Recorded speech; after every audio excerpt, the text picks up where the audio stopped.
Parenting's hard, you don't know what to do. You're blaming your kids, but it's probably you. You love your kids and that you can trust. Just remember your kids don't suck. Welcome to Your Kids Don't Suck, cultivating closeness with your children through non-coercive conscious parenting. We're your hosts, Kara Tedstone and Rathia Lee. Let's dive in and grow together. Welcome back, everybody, to Your Kids Don't Suck, where we talk about our favorite thing, Rathia and I, who are both therapists, talking about non-coercive collaborative parenting, similarly referred to as low-demand parenting with, I'm a big fan, if you couldn't tell from my voice, I'm very excited to introduce our guest today, who is Amanda Diekman. And I'm going to read her bio just so that everybody gets centered in what Amanda does, because she's very amazing and has many talents and offerings. Amanda is an autistic adult, a parent coach, and an author in the neurodiversity space. Amanda became a leading voice in the movement for low-demand parenting practices with her book called Low-Demand Parenting, which was published in July 2023. And Amanda runs a successful coaching practice for parents of neurodivergent children, including online courses and a membership community. And she lives with her husband and 3 neurodivergent children in an intentional community in Durham, North Carolina. Welcome, Amanda. I'm so excited to talk to you today. Thank you. One correction to my bio, like breaking news. The intentional community is still absolutely vibrant and amazing, and it's still our primary community, but I'm not joining you from there at this moment, as we are dealing with mold in our family, which is a new special interest and passion point. And other update is that my membership community, while also wonderful and beautiful and thriving, is now managed by Lindsay is Doing Her Best, which is her Instagram handle. And Lindsay is also a therapist and a parent coach, and is doing amazing work with the Connection Collective. So I obviously need to update my bio, but I felt like I wanted to clarify those two things, both happening, both wonderful, but I'm not at the center of either of them right now.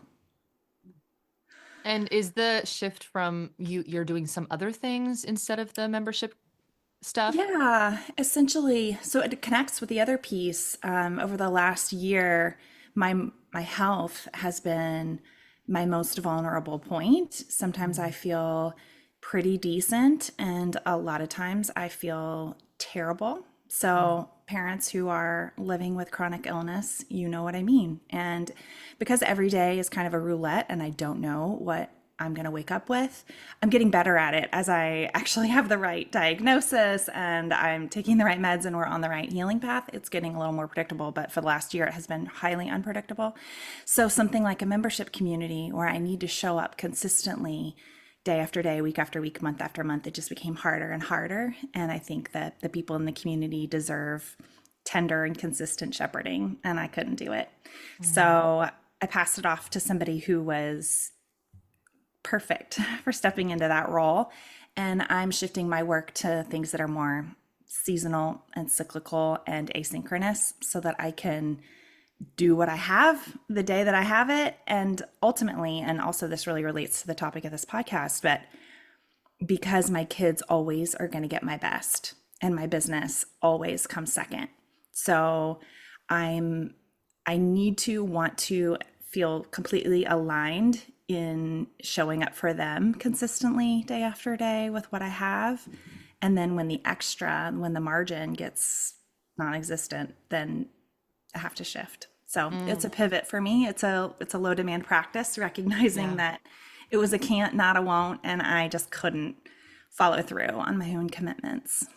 Oh my gosh, there's so much in there. Can't, not a won't, trying to figure out where are our limits? What are our Yes, limits? What don't we have the spoons for? I mean, you got just it. being conditioned as parents to keep pushing, do the things, add the stuff, get the structure, follow the rhythms. Oh my goodness. And you're just like out here modeling, really living that practice. That's so cool. That's why I love hearing you. I really believe that you are doing your best to like practice what you preach, hmm because you Well, reference it it so saves much in my your work. life. I Mm-hmm. can't live any other way. Mm-hmm.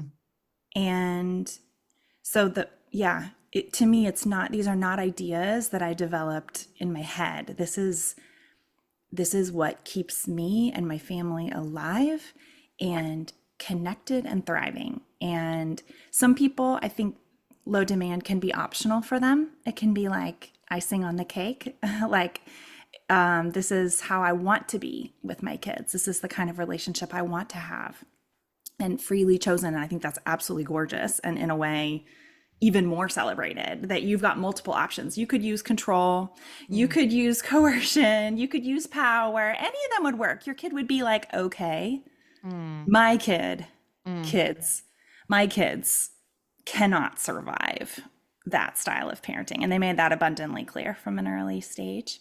And I think getting my eyes open to that for them was also like a reverse lens on myself, realizing, oh yeah, I've been slowly dying most of the days of my life.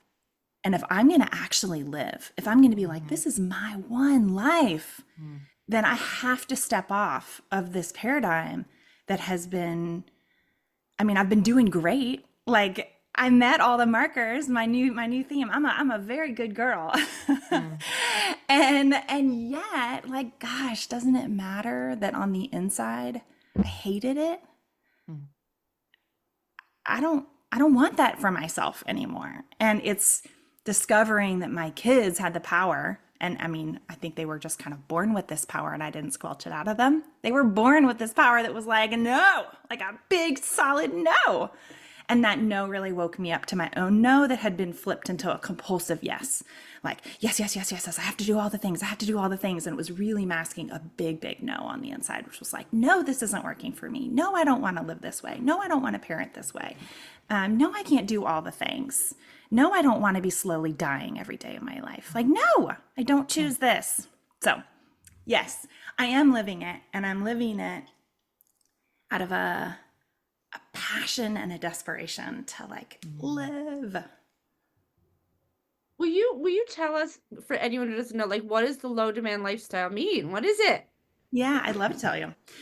Low demand is a method, it's a sort of a system of recognizing the difference between something that is hard and thus helping you grow and thrive and discover yourself, and something that is too hard, something that your body and life is saying, this isn't safe, this isn't right, this isn't aligned. And when something is hard, we press in, we're brave, we use our skills, we ask for help, we get accommodations. And when something is too hard, we drop it, we let it go. And we do it wholeheartedly, trusting in ourselves that we know what is right for us. And so the low demand life becomes this flow of dropping demands and aligning expectations so that we can find genuine joy and thriving. Everything you're saying is just, it's so beautiful and it's so comforting. Because I don't know, a lot of it is just like really getting permission. Like a lot of parents who are finding us and finding you, it's just like we're desperate to like be allowed to let go of things that are not serving us anymore, even though we're told by every single other, like we have these thoughts and we're like, wait, are these just intrusive thoughts? Is there something really wrong with me? And then, you know, you've really done like such an incredible thing by like putting out so much content, and like you've gained such a following now, and you have a whole book, and you have like all these resources that are also free too. Like it's so incredible that people can just look at your page and be reminded that like it's okay day in and day out. I mean, it's just such a, like, from somebody who's in it too. I mean, I know we're all in it because we're all at different stages. I think especially with a young kid, I have a kid like that too, who just like, she wasn't going to be controlled. It just wasn't going to happen. And if it did happen, it was going to ruin our relationship, and it was going to destroy her sense of self-worth.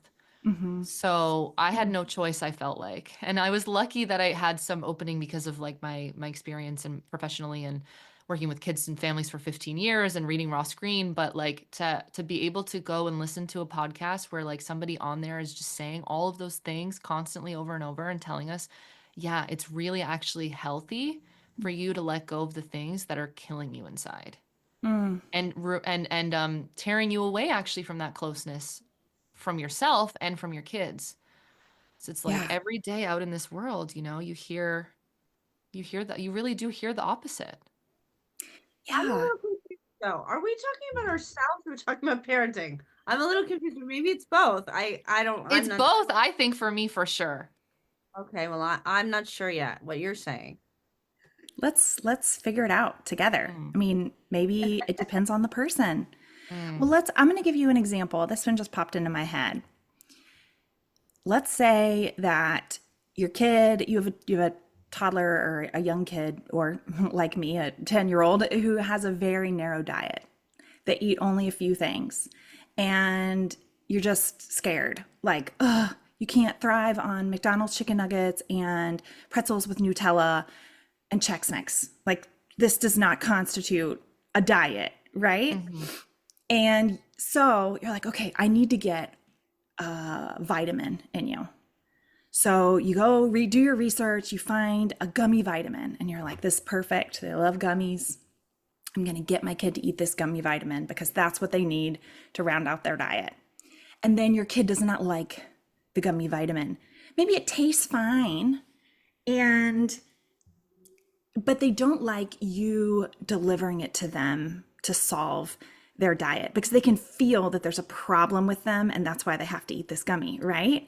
No matter how much you try to sugarcoat that reality, it is what is true. You are anxious about their food, and so you are forcing them to eat this gummy.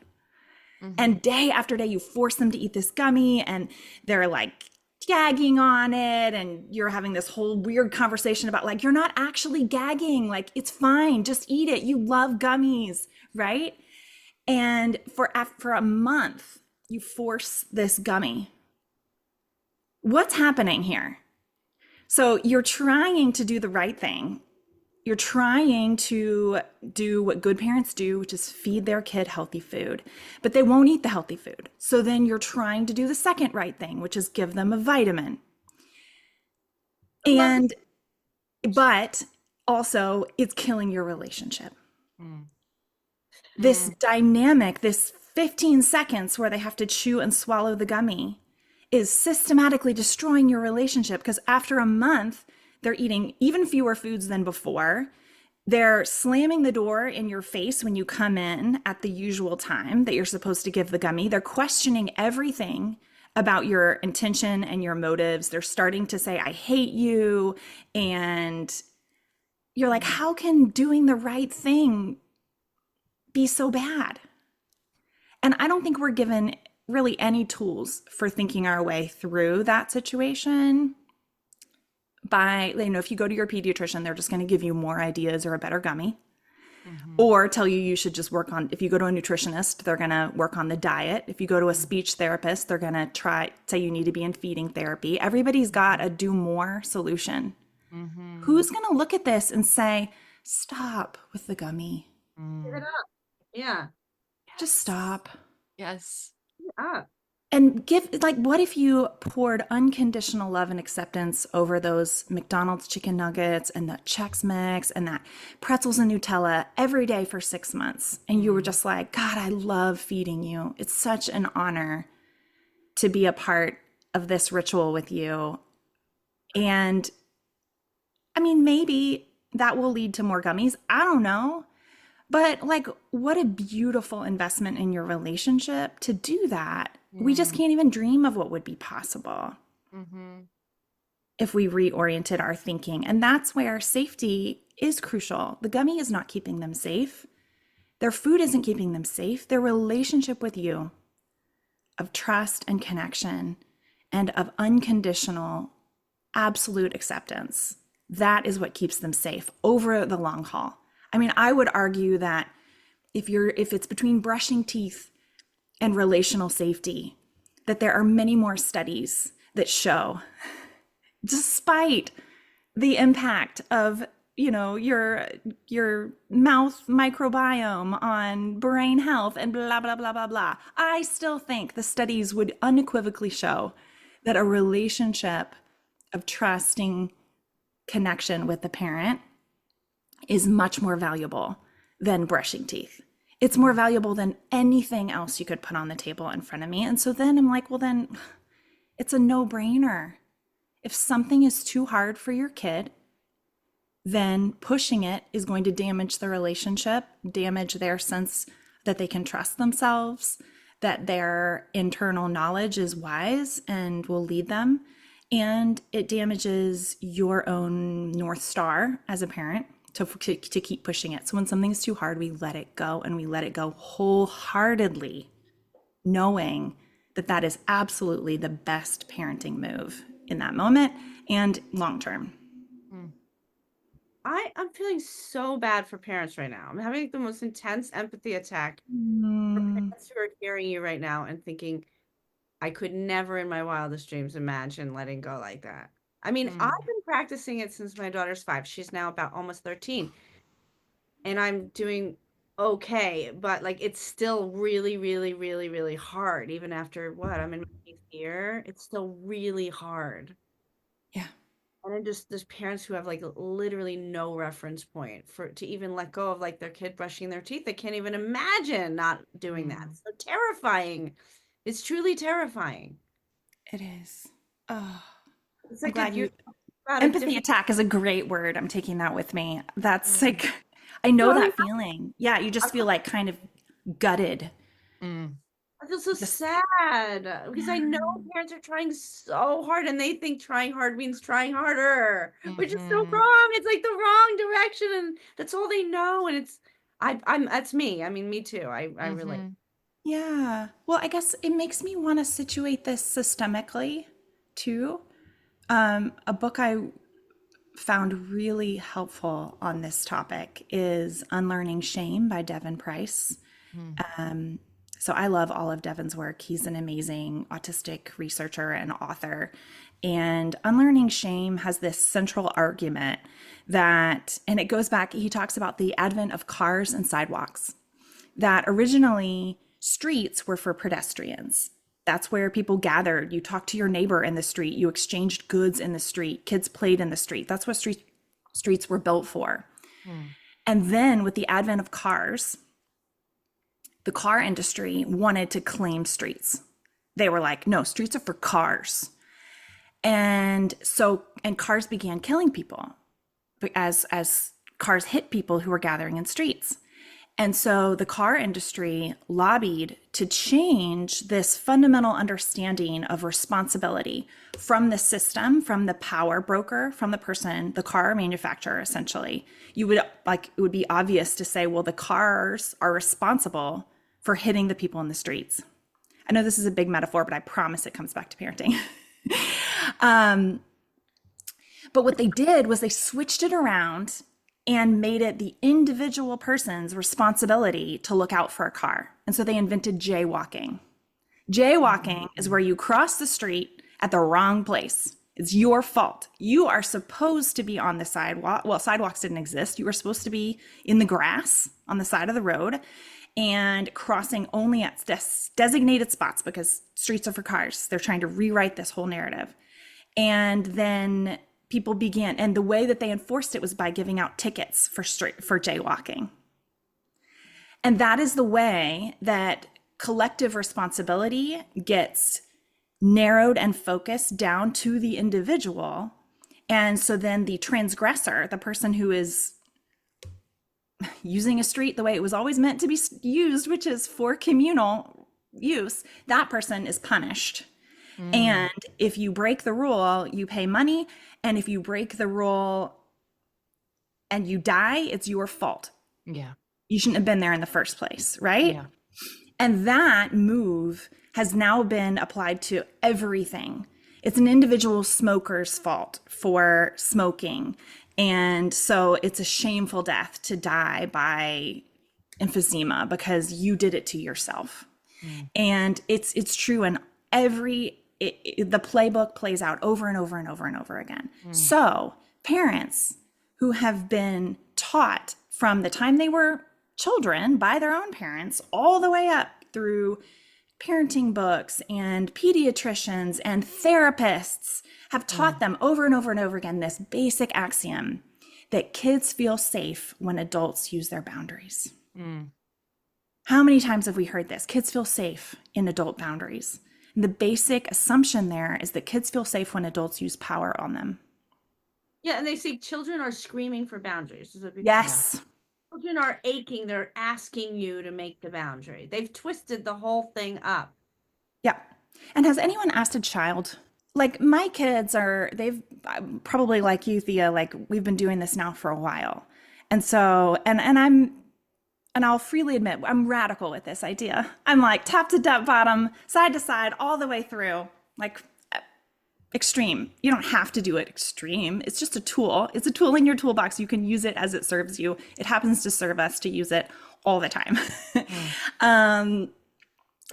But they're pretty much like children's liberation activists at this point. If we're in public and they see what? The ages of your kids, will you say the ages of your Yeah, my oldest is 12 and a half. My middle is 10 and a half, and my youngest is 8 and a half. They would insist on those halves. So that's still important to us. We're autistic. We're like, please get it right. I am not 8. I have lived 6 more months than that.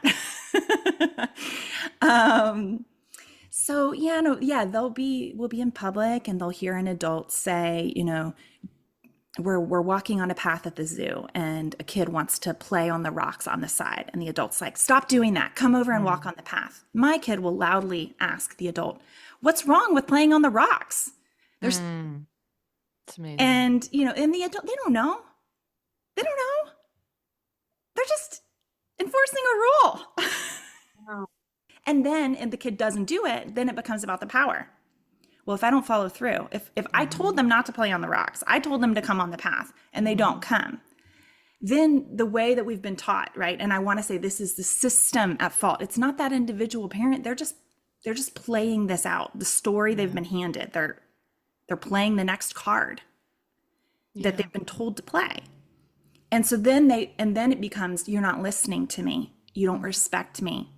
And that a kid who doesn't listen, a kid who isn't respectful, well, that's dangerous. And, if you really play it out, people will say something like, well, if they have a boss one day, you can't just not listen. Or, there'll be some kind of like long-term, well, if I tell them to do their homework and they don't do it, then they're not going to graduate high school. It's like it plays out. There's a reason, sort of. But in the moment, it's just that's what you're supposed to do. And so then it's like, I told you to come back. You're not listening. I'm going to count to 3. And if you're not back, then you don't get ice cream after lunch. And so then they count to 3. And then the kid scurries back and they're sort of ashamed about their stone walking and scared that they're not going to get ice cream because they didn't come back right until 3. Right. And my kid is like, why can't they just walk on the rocks? Like, that looked fun. And if you even zoom in, like, yeah, maybe they're learning better fine motor skills by like practicing their balance on the rocks, or like maybe those rocks were even placed there by the zoo because that would be a fun place for kids to play. Like, there's no reason we have to walk on the path, right? But this is the kind of stuff that plays out all day, everywhere. Are your kids in school? That's an interesting question. They're not. We unschool.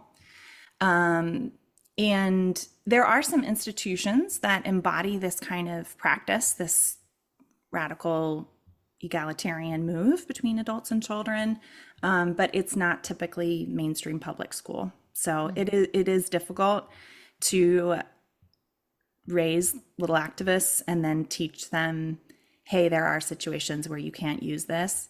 But we do that because I also need to keep them safe. And by that safe, I mean safe from the powers that say, well, if you cross the street in the wrong place and the car kills you, it's your fault. Like, also, the reality of death by the machine is very real for us, raisers of neurodivergent kids. So that's real.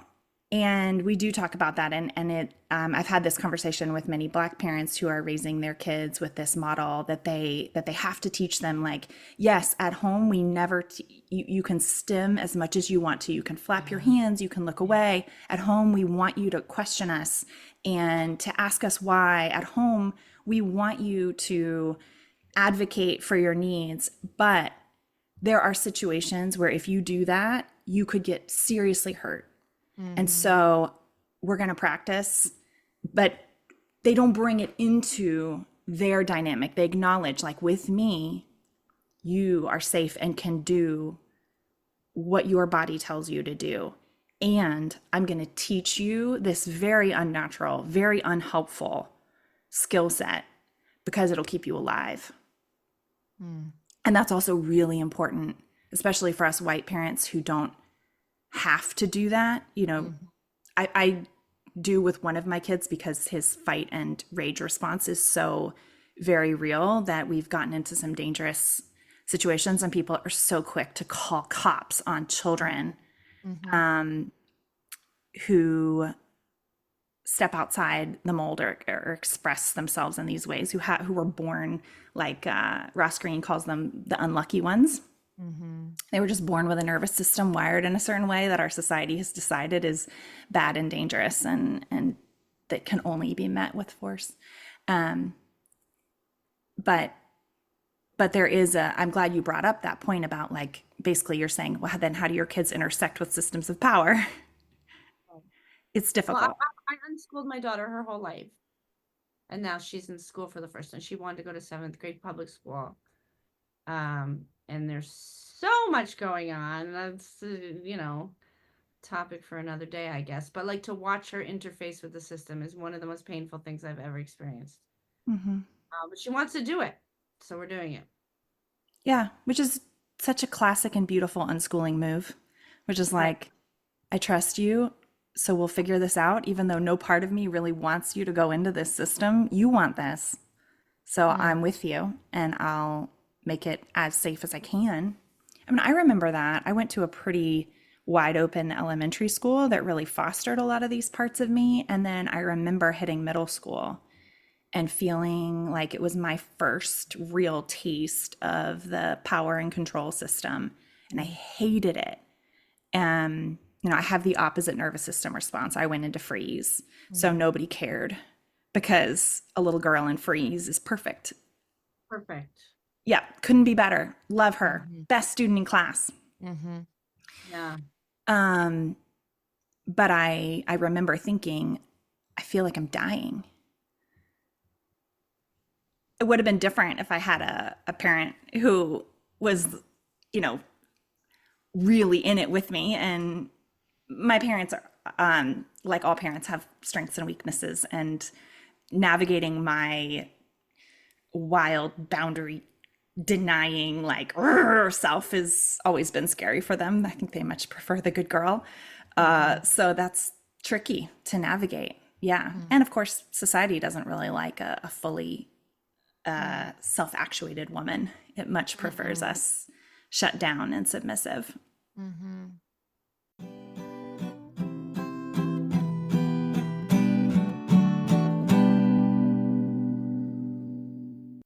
Hey, I think we should get into PDA stuff.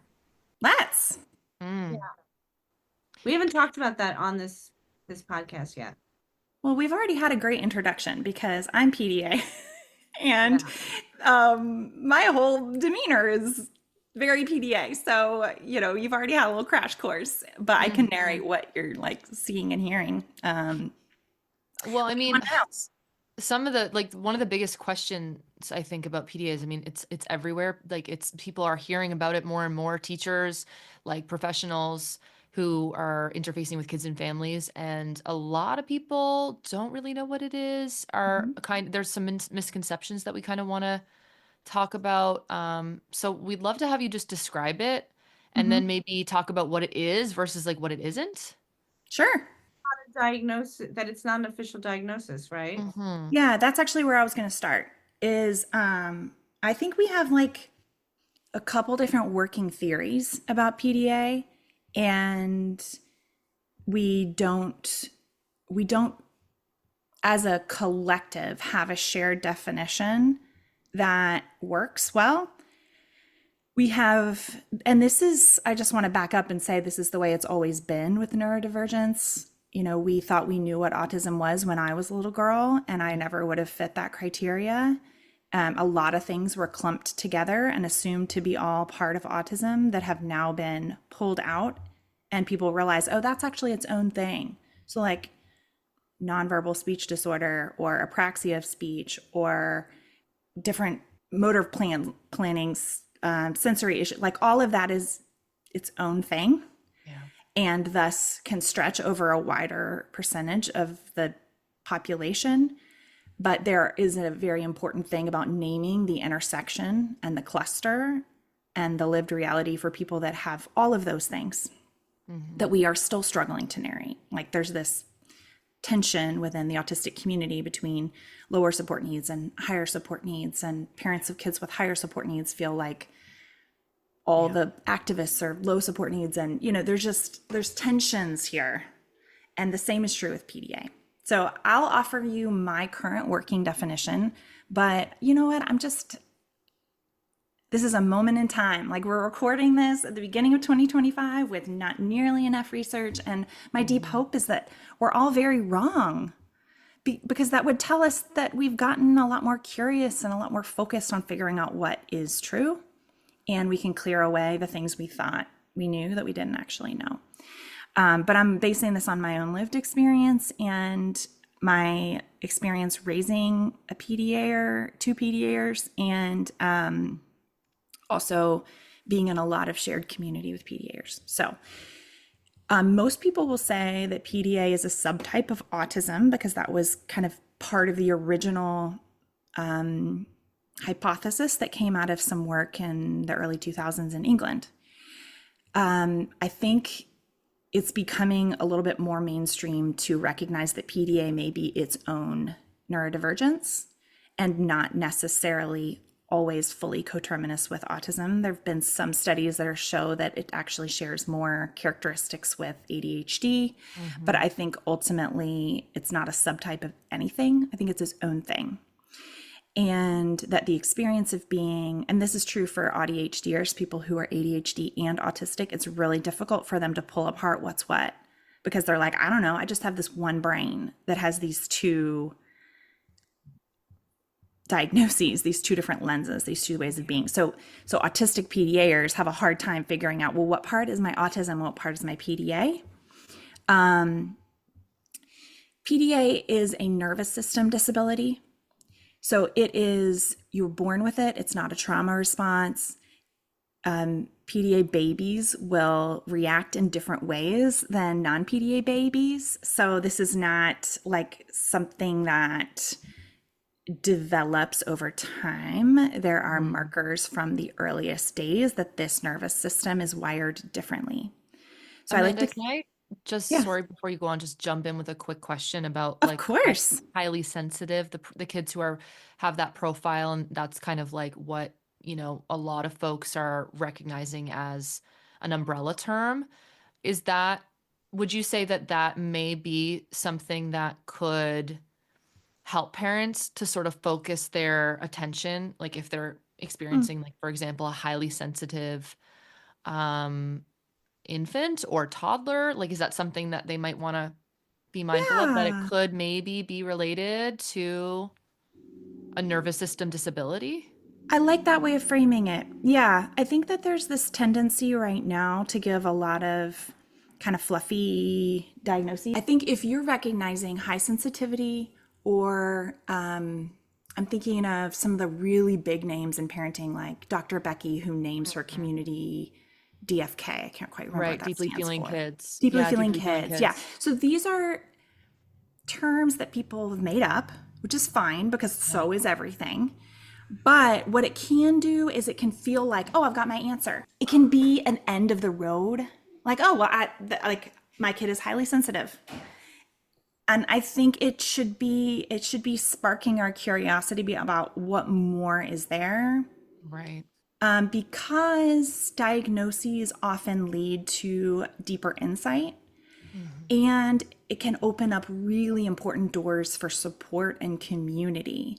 And that giving a kid a label like, well, you're highly sensitive, that may be enough. That may be all they need for their own self-understanding, for advocating, for resources, and for community. But it may not. That they may need more specificity and more support. And the parents too. Absolutely. Because highly sensitive, deeply feeling, these buzzwords, I mean, like having more information is only going to be more helpful for the parents to know, first of all, the underlying root cause, and also why it's so important to respond differently. Yeah, exactly. And I Because think it with just, something like highly sensitive too, you can kind of like take the view that like, oh, we just need to expose them to mm, like, have their nervous system exposed to, these other stimuli that will then, get them out of their shell, and they'll be more able and confident and comfortable. But with something like PDA, that wouldn't be the approach. yeah, exactly. Yeah. And exposure is a complicated topic that requires a really sophisticated, nuanced approach, Mm-hmm. as Mm-hmm. I think all good therapists know. Mm-hmm. And we've painted with way too broad of a brush with that Mm-hmm. one tool. So for a PDAer with a nervous system disability, what's important to know is they're wired as though they've experienced trauma, but they haven't. So actually, the research out of the trauma community gives us some of our best insight into PDAers, because PDA-based research really is not there yet. So we can understand what it looks like and how a nervous system that has been wired this way might respond in different environments, and what the best practices for responding back as the caregiver. So I'll give an example, because I love clear examples. So for a PDAer, any sense, their nervous system is hypersensitive to threat to their autonomy and to their sense of competency and control. Those are basic needs for a PDAer, like breathing, like using the bathroom. It's a primal urge. And if it is blocked, like if you can't, if you can't go to the bathroom over a long period of time, that becomes a really major medical emergency in your body. Same is true for PDA, or if they can't access autonomy and control for an extended period of time, it becomes a medical emergency in their body and has life-threatening implications. So if I use power style language to get my needs met, like right now, I'm trying to record a podcast, and she's got a real need to communicate with me about great things that are happening in her video games. If I use power over her to get my needs met, then she will internalize that as, you are not safe. And it isn't a message that her brain, it's not her prefrontal cortex, it's not her like best thinking, most flexible and most evolved. It's like deep in her amygdala is where that information gets stored. So it's leads to a breakdown in that trusting connection that we talked about for the whole first half of this podcast.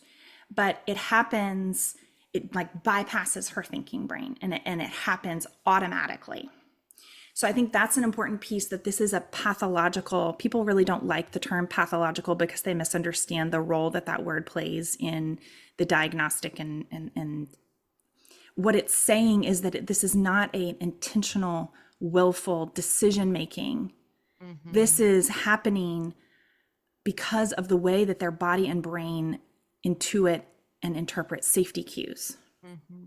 So a PDA, or like if my husband came in and asked me to do something while standing up over me, I will have a no, freeze, mixture. I'll have a nervous system response because of his posture that is communicating not safe to my body. Despite our decades of loving connection, my nervous system doesn't really care.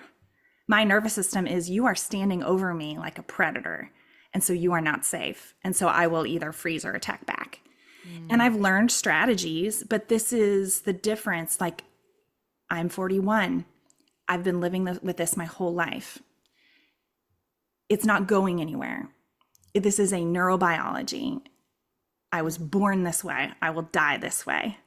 And I learn skills to navigate the world so that I can thrive. And that's what we teach our PDAers. We don't change their wiring. Mm-hmm. Although we have also learned from the field of trauma that the brain does change and the nervous system does change, but it changes through safety. Mm-hmm. Mm-hmm. It's I steady have doses of safety. Go ahead. Yeah. I have the same thing because I'm a trauma survivor. I have, if someone I love, I could have that too, but for totally different reasons. So that's kind of interesting. Yeah, it's really important that we recognize too that being highly sensitive in a world that wasn't built for highly sensitive people, or having a divergent wiring, is also traumatizing. It leads to actual lowercase and capital case T trauma experiences in our bodies, because the experience of intuiting not safe over and over and over again does lead to trauma patterns in the brain. So it's also important to recognize that these kids and we adults are wired as though we have trauma and we have trauma. So it's both. Right. And it keeps going. Yeah. It can be ongoing. I've experienced a lot of healing also. So I think that's really important, that I can heal the trauma, and I have, and I found it like mind-blowingly incredible to do trauma healing. And you did EMDR, right? I did a lot of things. You did a lot of things. I'm do a lot of things. I'm an A+ student. Yeah. So I did EMDR, I did trauma-informed yoga, I did neurofeedback, and I do parts work in therapy. That's not the technical term. IFS, yeah. I do IFS, yes. Cool. And so I found there was a lot of overlap between, and I did somatic experiencing. And all of those things are working with your subconscious in such a magical way. Like there's just no other word for those experiences. And I had moments where I was rewiring some traumatic memories, because I have PTSD from parenting, which is also a topic I'm really passionate about talking about, that our parenting experiences can be not just hard or tricky or difficult, like it can be actual trauma. Yeah. And so I had experiences of rewiring some of these trauma memories in EMDR, that I could feel the memory move in my brain. I mean, also I'm autistic and I don't know what everyone else can like feel in their body, but I can feel stuff, like really feel stuff. So I felt the trauma, I felt the memory move to a different part of my brain. And then, the amazing thing about parenting trauma is you're doing it every day. I'm parenting all day, every day. And so I have this experience of like, I'm dealing with a situation and it triggers my trauma. I do the therapy. I'm for 90 minutes. And then I got to go back to parenting my kid, and I'm parenting differently. Yeah. Like my kid uses a certain tone of voice, or there's a certain smell that used to trigger the trauma and it doesn't anymore. Yeah. It's wild. But I just want to name that like, just because kids and adults are wired in certain ways, that's not going to change. That doesn't mean that we can't experience profound healing from the traumas that come from such a sensitive wiring, because we can.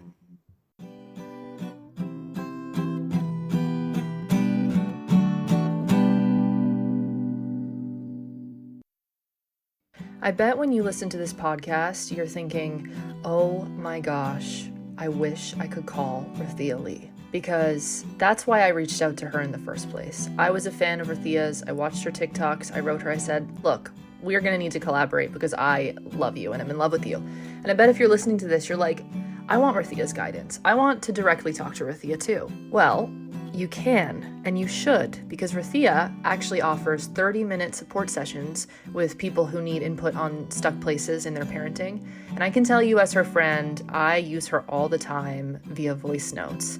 And I want you to know that so can you. You just need to go to the link in our show notes to book a mentoring session with Rathia. She offers 30-minute sessions for parents, and she also has a weekly session open at a reduced rate for low-income and BIPOC individuals. So if you could use some of Rathia's clear, confident, loving, connected, supportive, and brilliant advice, then you need to head over to calendly.com/Rathia or rathia.com. And those links will be in the show notes. It's so hard for parents to struggle so much. I mean, I speak for myself as a parent, also as a person who works with parents.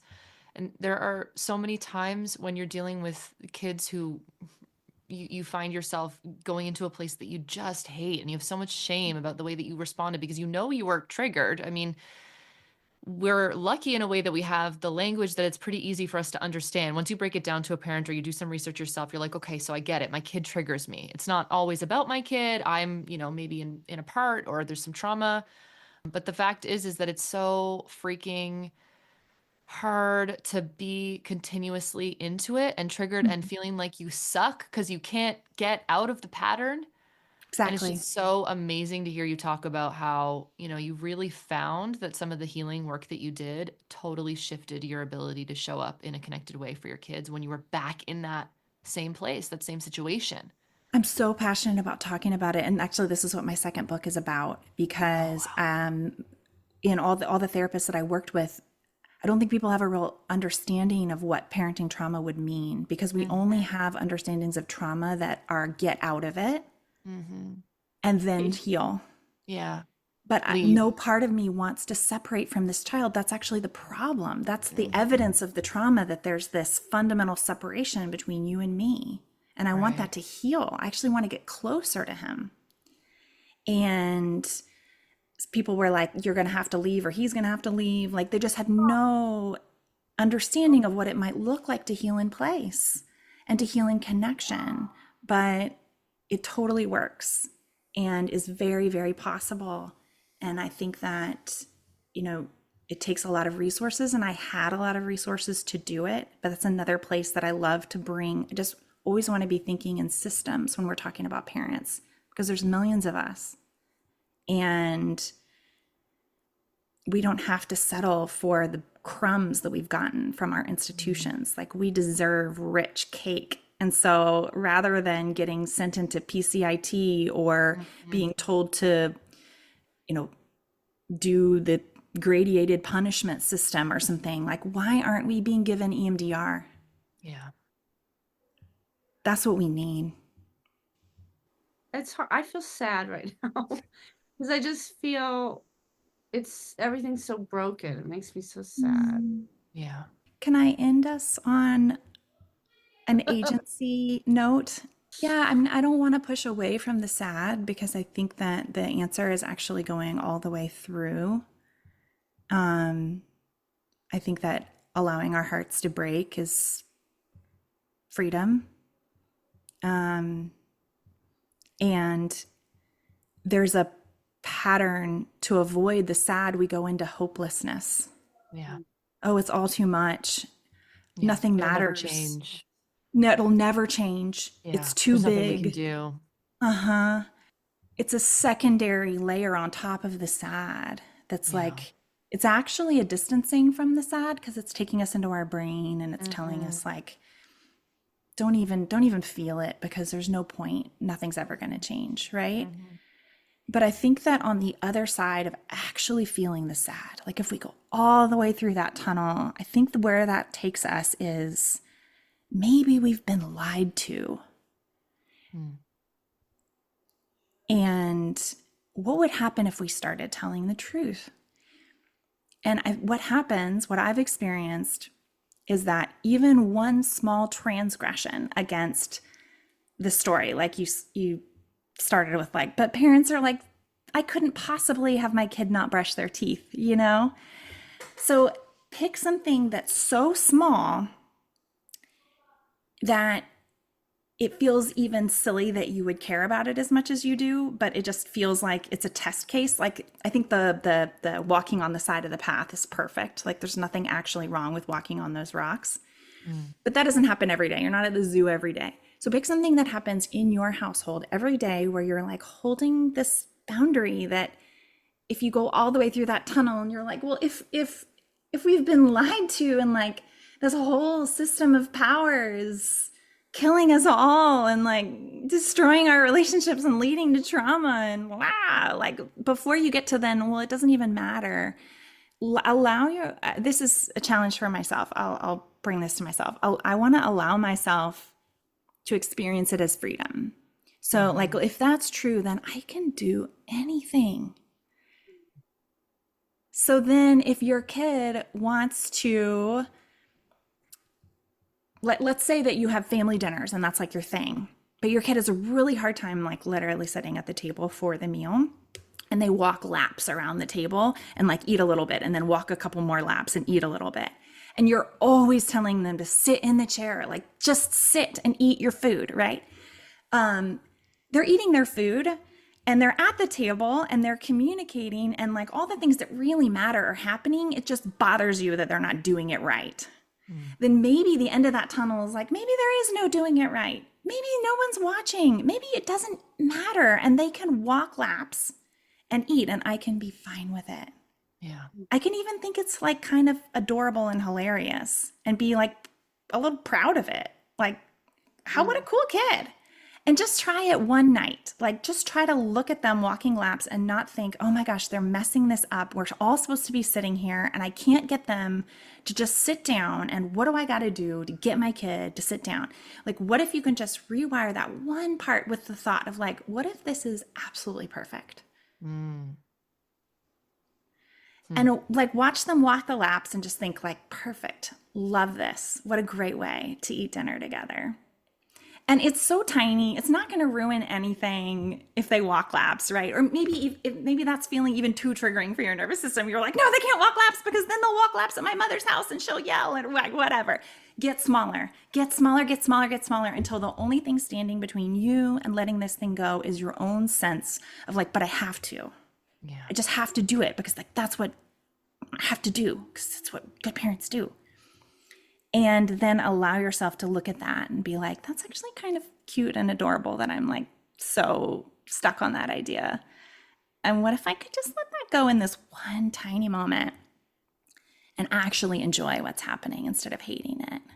And just see what happens in your body. That's my challenge. Because my theory is that freedom, and of course I'm speaking as a PDAer, so like freedom for me is my lifeblood. But I think it's true for all humans. It's just that PDAers are like, it's for us, it's pathological. But I think all humans deeply want agency in their own lives, and they want freedom and they want joy. And I think that this is a pathway to that for parents in particular. And so I invite you to get as tiny and small as you possibly can and just dip your toe in and see how it feels. And if you don't feel some sort of potent electricity, it might feel like fear, but it might also feel like possibility because that's actually basically the same physical experience in our body. It just depends on how we think about it, whether it's like excitement or fear. Then you're on the right track and keep going.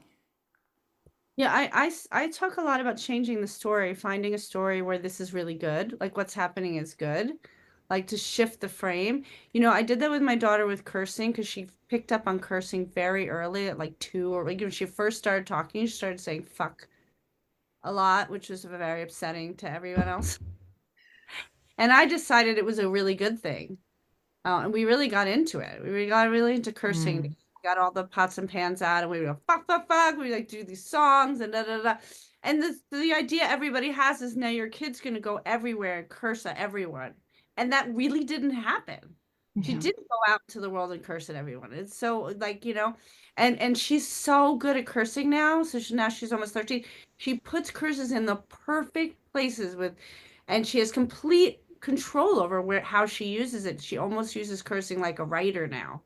I love that.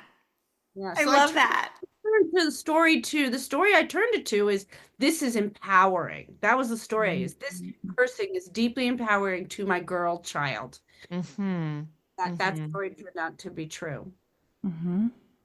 Yeah, I love that. It's so beautiful.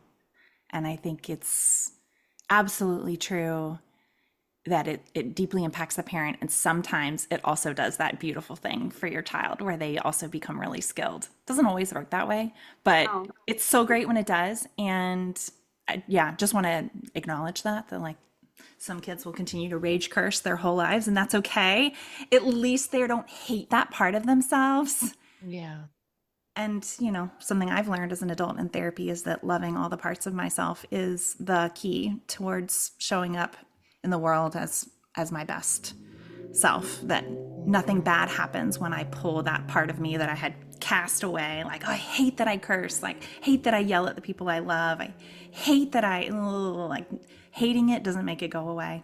In fact, it makes it just squirrel out at the worst times. The same can be said too with our kids. When we hate those parts of our kids, I mean, hating the parts of our kids doesn't make it go away anyway. Using power over and control and, consistent boundaries and harsh discipline, and we don't talk like that in our home and we don't yell at each other in our family. I mean, shaming our kids does not make them stop doing it inside their own minds. Right? It doesn't make it go away. It makes it stop maybe externally, but internally it's still there. And then there's shame on top. So such a full circle kind of to the top of the conversation that we were talking about, right? How it's external and it's so internal for me too. So Yeah, that's and to my work Thea's right question now. about like, are we talking about parenting or are we talking about ourselves? Like, Yeah. yep, Yeah. Yes. that's the right question. hmm I feel your joy. It's so joyful to be around you. I know. I mean, I would love to move to you and hang out with you every day. Will you talk a little bit about like what's next for you? How can people find you? And like when can we all meet up? Sounds good. Yeah, good. Yeah. Yeah, I'll send out to all of us listeners. I'll send out a meeting scheduler, and can we all go to Disney World? That's actually my other passion. I right now am heavy into book writing on my second book, which is about parenting trauma and what it looks like to dismantle all the lies that we've been told about how this is our fault, which is the fundamental thing that people tell me over and over and over again when they get to low demand, is that I just thought I was doing it all wrong and this was my fault. And I think that idea is so toxic to our creativity and to our parenting. Totally. So I'm excited about writing it. And of course, I'm sure I'll want to teach 1,000 things about that once it's out of my brain and body. I'm also deep into working on a new course on burnout and meltdowns and shutdowns, because I think we need a lot better tools on how to respond to our kids, both in the acute moments where they're losing it, and also when that builds into a whole season where they go into burnout. And I should plug for the people listening, if you haven't listened to your episode on that, Amanda, if they haven't listened to it, they should start there. It's so good. I love how you broke down the phases. I mean, I don't even, did you get that from the research? Because the way that you laid it out was so clear. I I made was like, that did you up. make this up? Okay, it was excellent. Thank Really, you. Yeah, really, that's really good work. lived experience, and we're coaching a lot of parents through burnout. The podcast is called Low Demand Parenting, and the book is called Low Demand Parenting, and you can find me on a couple of different social media sites at Low Demand Amanda. I particularly share regularly on Facebook and Instagram, and my website is amandadiekman.com, where, there are a lot of free resources. You can read the first chapter of the book for free. You can take a quiz that helps you figure out, it's like, why is this all so hard? And it really gets into what's your particular struggle spot when it comes to the hard, and some really actionable next steps that really relate to that idea of like, what's getting in the way of you letting your kid walk laps around the kitchen table. That quiz is really the questions that I ask in coaching as we really get to the bottom of what this particular parent's struggle spot is. So that is another free resource that is there. And plus the podcast and all the things that I'm sharing. I'm doing this mostly because it wasn't there for me when I needed it. And it heals me every time I can step in and provide people the information and the encouragement that they need to keep going down the right path. It heals that part of me that felt so alone and abandoned. It's like I'm healing myself through healing others. So that's why I do it. It's all selfish, but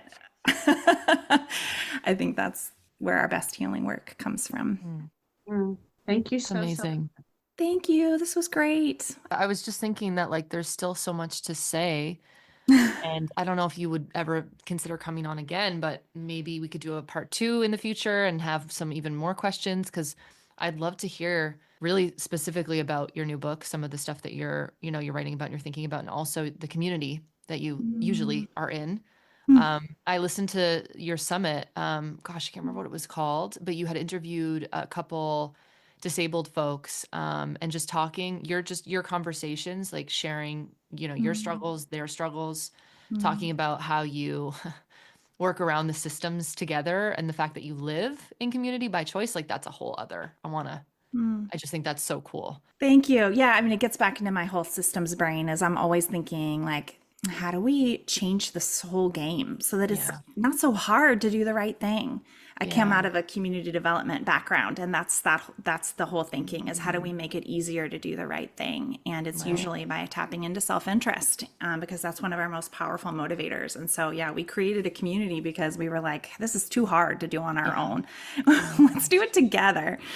So I'd love to talk about that. And my current plan is to do lots and lots of talking about this book when it's closer coming out. So I'd love to come back and do Cool. that with you guys. Oh, I good. love that. Great. All Absolutely. right, y'all. Thank So you so good. much. Bye. Bye. Bye. This has been Your Kids Don't Suck. You can find me, Kara Tedstone, at www.karatedstonetherapy.com and on Instagram at Kara Tedstone Therapy. On my website, you'll find links to recommended readings and a link to my Reparenting with Mindfulness workbook, available now on Amazon.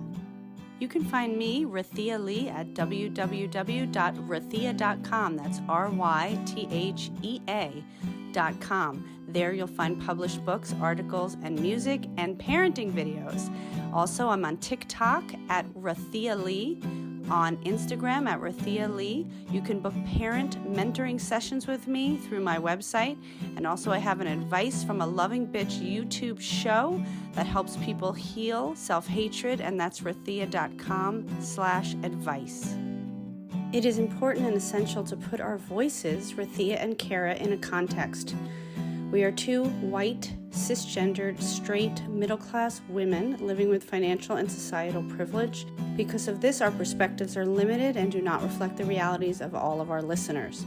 This podcast will feature guests with expertise around conscious parenting who differ in race, class, abilities, sexual orientation, and histories from us, to broaden the conversation and reflect the lives of as many people as possible. 25% of the proceeds of this podcast will go to creators of color who have been mentors and influences on our work and in our growth as parents. If you like our show, please subscribe and stay tuned for more conscious parenting advice and insights. And check out our link tree at linktr.ee/yourkidsdon'tsuck to donate and connect with us.